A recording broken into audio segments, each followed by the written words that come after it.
Hello tout le monde! Bonjour! J'espère que vous allez bien. Donc, on est en jeudi live et on fait une eau micellaire. J'avais vraiment hâte de vous partager cette formulation-là d'eau micellaire parce que c'est super facile à faire. C'est vraiment très pratique. Ça sent bon, ça fonctionne bien. Mais aussi, c'est une belle façon d'utiliser les huiles essentielles. Puis vous savez comment j'aime les huiles essentielles. Les huiles essentielles sont toujours au cœur de toutes mes formulations, au cœur de ce que je vous propose sur les différents endroits où vous pouvez me trouver. Donc, je vous rappelle que vous pouvez me trouver sur Facebook, Boreal Essence, sur Instagram, Boreal Essence également. Sur YouTube, où je vais mettre souvent des trucs que j'ai enregistrés. Des fois, c'est plus facile de s'y retrouver aussi. J'ai mon site web où je mets toutes mes recettes que je vous partage avec des liens utiles, des sources, donc borealessence.com. Donc, n'hésitez pas, vous pouvez aller à tous ces endroits-là pour retrouver de l'information. Puis la formulation d'aujourd'hui m'amène à vous parler de deux choses dont on n'a pas vraiment beaucoup parlé encore, qui est le pH, donc mesurer le pH de vos formulations, mais également la conservation, donc l'importance de conserver nos produits, nos formulations qu'on appelle aqueuses. C'est pas du chinois, une formulation aqueuse, ça veut juste dire que c'est une formulation qui contient des éléments qui contiennent de l'eau. Donc, ça peut être de l'aloès, ça peut être de l'eau distillée, ça peut être des hydrolats. La glycérine est quelque chose d'aqueux, considéré aqueux. Donc, vous savez que quand on fait des formulations à base d'huile ou encore des formulations qu'on appelle anhydres, ça veut dire qu'ils ne contiennent pas d'eau, on n'a pas besoin de se soucier du pH, on n'a pas besoin de mesurer le pH à ce moment-là, c'est pas du tout nécessaire. Puis au niveau de la conservation aussi, on va plus utiliser des antioxydants, donc la vitamine E, l'extrait de romarin. Dès qu'on utilise de l'eau, c'est nécessaire de préserver notre formulation. Puis j'ai fait des tests ici à la maison pour, dans le cadre de mes cours, donc je suis toujours à l'étude, mais je pense que je vais l'être toute ma vie. Et on voyait à quel point ça avait un impact entre, par exemple, moi j'avais fait une infusion de thé vert, c'est vraiment fantastique comme tonique. Un n'était pas préservé, l'autre l'était, et dans celui qui n'était pas préservé, ça a pas pris une semaine qu'il commençait à avoir toutes sortes de formes intéressantes qui se développaient. Je vous partagerai la photo en story si ça vous intéresse. Donc, l'essayer, tester, ça nous convainc, ça nous tente pas d'avoir des formulations maison, du DIY, mais qui est finalement... qui contient des indésirables. Donc, c'est super important de préserver. Puis, il y a des beaux conservateurs vraiment doux qui vont convenir à la plupart des gens et qui sont acceptés en bio. Donc, il n'y a vraiment pas de raison de ne pas les utiliser. Aujourd'hui, on fait une eau micellaire. Sans plus tarder, j'aimerais ça qu'on commence. Une eau micellaire, c'est quoi? D'abord, on me l'a demandé. J'en ai différentes versions ici. Ça, c'en est une que j'ai fait. Vous voyez comment elle est bien transparente. Elle va mousser légèrement, mais pas trop. Donc ça, c'en est une belle eau micellaire. Elle est transparente comme ça parce que c'est pas du savon de Castille qui est à l'intérieur. Aujourd'hui, on va utiliser du savon de Castille parce que je vous ai souvent proposé des formulations qui contiennent du savon de Castille, puis j'aime pas vous faire acheter plein de trucs. Donc, je vais vous faire utiliser savon de Castille. Donc, ça va nous faire une eau micellaire qui est plus couleur lait, si on veut, mais qui fonctionne super bien. Si vraiment ça vous dérange qu'elle ne soit pas transparente, vous pourriez aller utiliser, ça va vous prendre du cocobétaïne et du décylglucoside. Donc, si jamais vous ne retenez pas, n'hésitez pas à demander en commentaire, je dirai le mettre. J'ai fait des tests avec un extrait d'hibiscus ici. J'ai fait un macérat glycériné d'hibiscus, puis on voit que ça fait des dépôts au fond. C'est pas agréable, donc je le recommande pas. C'est sûr que l'hibiscus peut avoir des propriétés intéressantes pour la peau, mais on va aller l'utiliser ailleurs. Pensez à notre gel crème à la rose si vous l'avez fait. Est-ce qu'il y en a qui l'ont fait, le gel crème à la rose? J'aimerais ça vous voir vos réactions. Donc, ça va être pas mal plus intéressant dans le gel crème à la rose. Donc ça, c'est à ne pas retenir, c'est le genre de formulation que je ne vous partagerai pas. Par contre, aujourd'hui, j'en ai deux que j'ai beaucoup aimés, qui sont celui-ci eau micellaire à la rose et eau micellaire de Neroli. Donc, je vous les ai partagés. Je vous ai également mis dans la recette la version à la lavande parce que c'est super intéressant. Choisissez-vous un hydrolat que vous aimez beaucoup. Vous n'êtes pas obligé d'en acheter 20. Moi, je vais particulièrement affectionner Neroli, rose et lavande, mais vous pourriez vraiment aller vous amuser avec d'autres. Il y a le Centauré bleuet qui est très doux. Par contre, l'odeur n'est pas particulièrement aromatique comme peut-être la rose et le Neroli et la lavande, à mon avis, à moi. Mais pour les gens qui ont la peau plus sensible, ça va être super intéressant, les camomilles, etc. Donc, vous avez besoin d'un hydrolat, vous avez besoin de glycérine végétale, vous allez avoir besoin de ce qu'on appelle un surfactant, la famille des tensioactifs. Donc, c'est tout ce qui est l'agent lavant finalement. Donc là, on va prendre le savon de Castille. Vous allez avoir besoin d'eau distillée et non, ça ne se remplace pas, on me le demande toujours. Déminéralisée ou distillée seulement, donc vous devrez vous procurer de l'eau. On ne pourra pas faire bouillir 10 minutes puis laisser refroidir dans ce cas-ci. Ça va vous prendre de l'acide citrique également parce qu'on veut voir à la fin de la formulation, on va aller mesurer le pH puis on doit l'ajuster. Donc on veut une formulation qui va se situer entre 5 et 5,5. Aujourd'hui, j'ai des petites bandelettes comme ça pour tester le pH. Ce n'est pas l'idéal, je me suis retrouvée, j'ai plus mes petites bandelettes avec plusieurs couleurs. Donc, soit vous allez travailler avec des vraies belles bandelettes qui ont plusieurs couleurs, donc à peu près 4 petits indicateurs différents. Ça, c'est plus pour le savon normalement, mais ça va nous dépanner aujourd'hui parce que j'en ai pas d'autres. Et qu'est-ce que ça vous prend? Bien, ça vous prend des huiles essentielles, ça vous prend votre conservateur. Aujourd'hui, je prends le Germal Plus, on n'en met vraiment pas beaucoup. Ça va vous prendre absolument une pesée de précision. Ici, c'est ce que j'ai. Elle est est à 0,01 g de précision. Non, 0,01 g. Bref, elle est très précise parce qu'on fait une petite quantité. Puis, ça fait une énorme différence si vous utilisez plus de savon de Castille ou plus de glycérine. Vous allez vous retrouver avec un effet collant sur la peau. Surtout si vous ne rincez pas, habituellement l'eau micellaire, c'est un produit qu'on ne rince pas. Donc, ça va être important, la précision. Je vous fournis la recette en grammes, c'est pas pour rien, c'est qu'en millilitres, ce ne sera pas intéressant à mon avis. Faites juste prendre l'habitude de travailler avec une pesée. C'est facile, ça va bien, c'est précis, on aime ça. Ensuite de ça, l'eau micellaire, comment on l'utilise? Souvent, on peut l'utiliser le matin avec un coton jetable ou encore des cotons lavables. Ça va être important que les cotons soient très propres. Si vous optez pour du zéro déchet puis du lavable, on veut quand même s'assurer d'une grande propreté parce qu'on ne veut pas amener de la saleté sur notre peau, d'autant plus qu'on ne rince pas après. Vous pourriez le rincer, il n'y a pas de problème, mais habituellement, quand on veut faire une eau micellaire, c'est qu'on n'a pas le goût, on a le goût que ça aille vite. Donc, on va aller prendre nos cotons, on va verser l'eau micellaire, puis on va se démaquiller.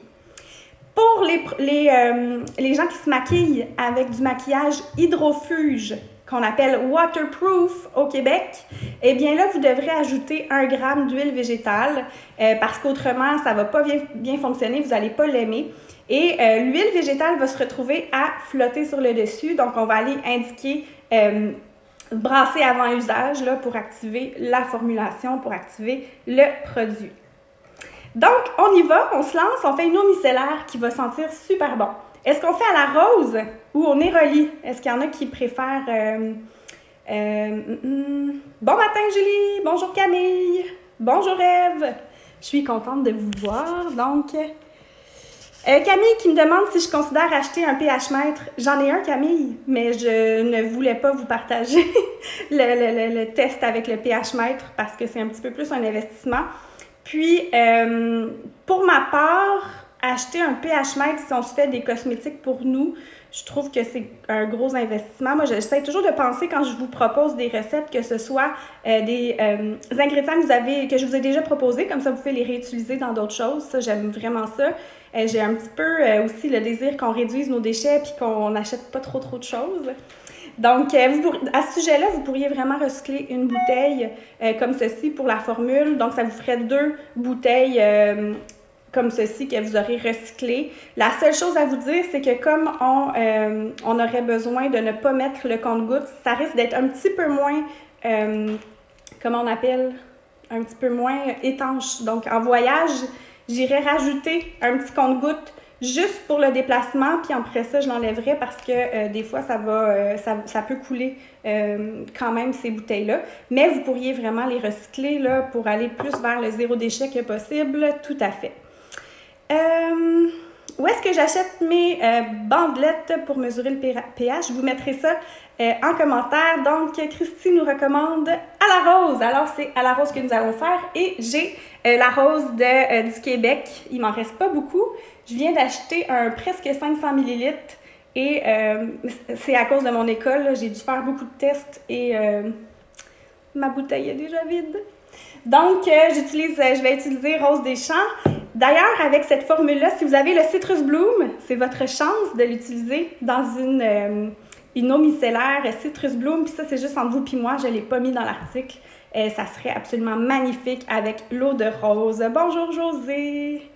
Donc, Pascal, je mettrai en commentaire où je me procure les bandelettes pour le pH, soit chez des fournisseurs de DIY, ou on peut même en trouver sur Amazon, mais je ne pourrais pas vous dire là, si c'est fiable ou pas. Donc, voilà. On se lance! On ouvre notre pesée et on va faire la recette directement dans la bouteille qu'on va utiliser. J'ai choisi une bouteille comme celle-ci pour que vous puissiez voir le résultat. Donc, c'est sûr que vous pouvez aller voir des trucs un peu plus cute si vous voulez, mais je trouve que pour aujourd'hui, ça permet de bien voir qu'est-ce que ça va donner. Donc, on va commencer par mettre 2 g de glycérine végétale. Puis c'est ma glycérine végétale éternelle. Je ne sais pas ça fait combien de temps je l'ai, mais on dirait qu'elle se vide jamais. Donc, on va jusqu'à 2. Là, j'ai 1 g, 1,5. Je me suis placée pour que vous puissiez mieux voir, mais moi, je ne vois pas si bien que ça. Ah, voilà. Donc, on est à 2 g. Donc, c'est 4% de notre formulation qui va être de la glycérine. J'ai mon savon de castille. Allez vers un savon de castille sans odeur. Personnellement, qui aime vraiment la grande qualité d'huile essentielle, je suis souvent déçue par des huiles essentielles ajoutées dans des produits naturels. Donc, c'est pour ça que je fais mon savon à vaisselle moi-même. Je n'étais pas capable de tolérer tous les savons à vaisselle naturels que j'ai essayés. Donc, vous allez me dire que je suis un peu pointilleuse. Oui, sur les huiles essentielles, je le suis vraiment. Je dis toujours que je ne veux que le meilleur, comme Oscar Wilde disait. C'est ma citation préférée, je pense. Donc, j'ai les goûts les plus simples, je ne veux que le meilleur. Est-ce qu'il y en a d'autres qui se reconnaissent là-dedans? Je suis certaine que je ne suis pas toute seule à être pointilleuse. Donc, encore un tout petit peu. On ne veut vraiment pas dépasser.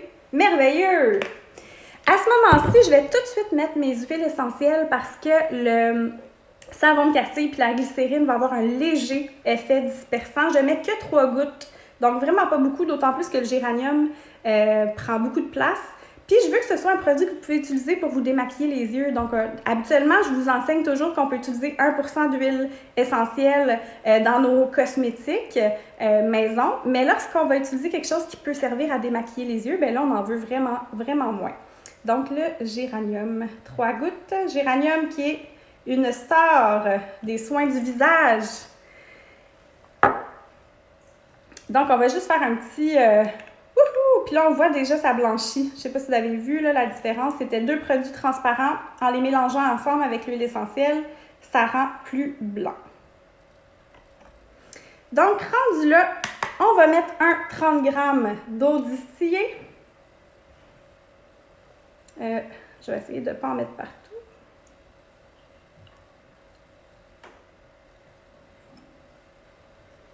Voilà. On y est presque. Super. 30 g. Puis 20 g de rose, d'eau de rose des Cantons de l'Est. José demande si on pourrait mettre 3 gouttes de rose pure. Ben, on pourrait, mais c'est un produit qui est pour nettoyer le visage. C'est vrai qu'on ne le rince pas. Mais pour moi, je n'irai pas mettre de rose précieuse dans un produit nettoyant pour le visage personnellement. Mais vous pouvez, il n'y a pas de problème. Mais comme je vous dis, là, j'ai eu le flash ce matin. Citrus Bloom, là, ce serait juste magnifique.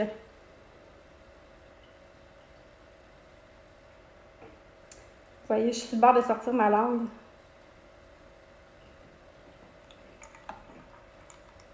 Voilà, voilà, voilà. C'est la fin de ma bouteille, donc j'aurai même pas le vin, mais c'est pas grave. On pourrait tout à fait utiliser que des hydrolats, si vous voulez. On pourrait travailler avec seulement que de l'eau aussi. Donc, vous auriez juste à remplacer la quantité d'eau pour ça. Ensuite de ça, qu'est-ce qu'il nous reste à mettre? Il nous reste à mettre simplement que notre préservateur. Et là, ça nous en prend vraiment pas beaucoup. Puis j'ai oublié de me prendre une pipette, alors je sais pas trop ce que ça va donner, mais c'est vraiment, vraiment pas beaucoup. C'est 0,25 grammes. Donc, un quart de gramme. Ah! Fait que c'est à peu près 2 gouttes. Et voilà. Je l'aime beaucoup quand même, le Germal Plus, parce qu'il convient, il est facile à utiliser, puis il n'est pas trop sensible au pH. Donc, rendu là, vous voyez notre résultat. C'est quand même clair. C'est au moment de mesurer le pH que ça se gâte, que ça blanchit beaucoup.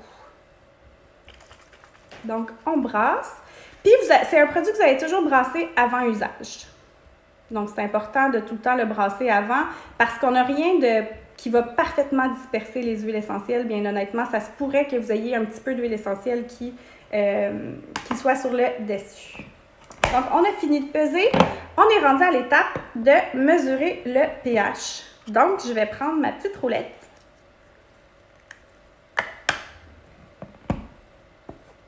Puis, ben oui, Camille, c'est sûr que si vous avez, oui, José, Citrus Bloom au lieu du géranium, c'est ça.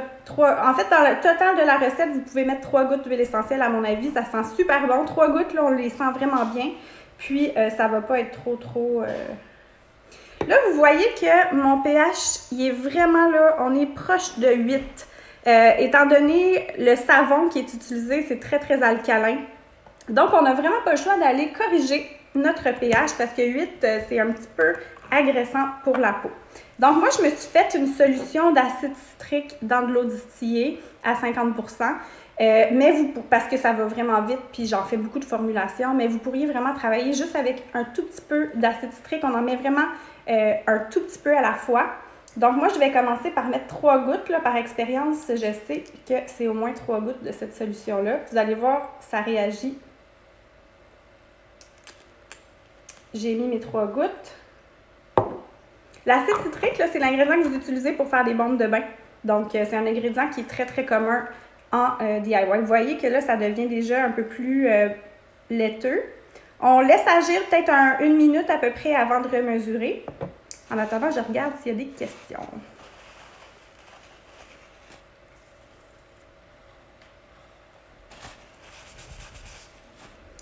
Donc, on va remesurer ça. Notre pH.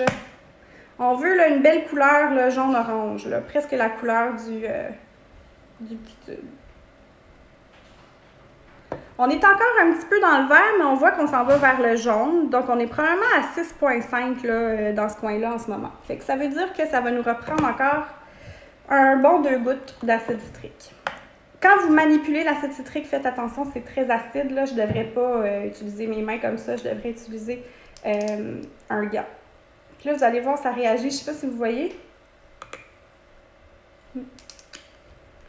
2 gouttes de plus de ma solution.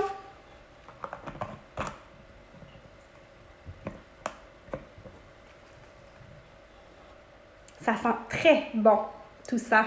Ça sent vraiment la rose, les fleurs. C'est frais. Imaginez en camping. En plus, le géranium est répulsif. Donc, ma cousine disait que oui, je veux une eau micellaire pour le camping cet été. C'est une fan de camping. Donc, c'est sûr que c'est pratique. Je réessaie. Je sais pas si je suis un peu trop tôt. Mais on voit que ça l'a pâli encore, donc on n'est pas loin. Bref, on continue comme ça à ajouter 3-4 gouttes à la fois ou vraiment un tout petit peu d'acide citrique. On brasse, on laisse agir 1 minute, puis on s'assure que ce soit plus aux alentours de au moins entre 5 et 6. ça convient très, très bien à la peau. Un autre truc, c'est sûr que si vous utilisez un hydrolat qui va avoir un bon pH un petit peu plus acide, souvent les hydrolats sont un peu plus acides, donc si vous vouliez vraiment pas utiliser d'acide citrique, j'irais remplacer complètement la quantité d'eau par un hydrolat au complet. Puis j'ai vraiment l'impression que ça nous arriverait à un pH qui va nous plaire davantage. Je voulais vous dire, les autres idées que j'ai pour faire une eau micellaire, parce qu'on a chacun nos goûts, ça se peut très très bien. Christy, oui, c'est des granules d'acide citrique, ça se dissout très vite dans l'eau, il n'y a pas de problème. Habituellement, c'est nouveau là, que je me suis fait une solution maison.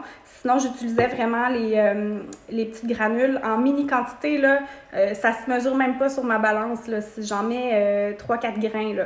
On manipule pas ça avec les mains, s'il vous plaît, donc on porte des gants. C'est très, très acide. Donc, je vous disais qu'on a tous nos goûts en matière d'odeur. Puis moi, ce que je veux vous transmettre, c'est de la cosmétique qui fait du bien. Donc, il faut que vous aimiez ça, que vous aimiez l'odeur de ce que vous allez créer. Donc, il y en a d'entre vous, vous aimez... J'ai une bonne amie qui n'aime pas la rose. Pour elle, c'est insupportable. Donc, on n'est pas dans de la cosmétique qui fait du bien. Si je lui fais faire une eau micellaire à la rose avec du géranium, là, on n'est vraiment pas dans ses goûts. Donc, j'irais plus vers du néroli. Et là, avec le néroli, ce que je recommande, puis vous allez le retrouver dans mon article là, sur le billet du blog, je recommande de mettre 2 gouttes de tangerine ou de mandarine verte et une goutte de petits grains.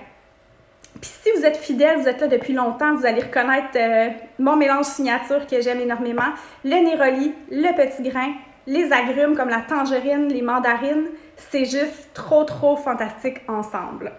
Ensuite de ça, avec la lavande, bien, vous pourriez carrément que le faire à la lavande. Un eau micellaire à la lavande, ça a vraiment un effet très nettoyant, calmant, apaisant. C'est vraiment intéressant. Sinon, un beau trio, puis là, je ne l'écrirai pas nulle part, c'est juste entre vous puis moi pour l'instant. Un trio absolument fantastique que je verrais particulièrement pour une adolescente ou quelqu'un qui aime bien les odeurs plus sucrées, c'est de mélanger pamplemousse, camomille romaine et lavande. Donc, je mettrais 2 gouttes de pamplemousse, 1 goutte de camomille romaine et 1 goutte de lavande. Le mélange sent presque les bonbons. C'est juste trop fantastique. Donc, je vous donne tous ces petits trucs-là. Ça fait le tour un peu de notre formulation d'aujourd'hui. Vous voyez que c'est pas mal beau. D'après moi, je vais devoir ajouter encore un petit peu d'acide citrique, donc ça va devenir plus blanc.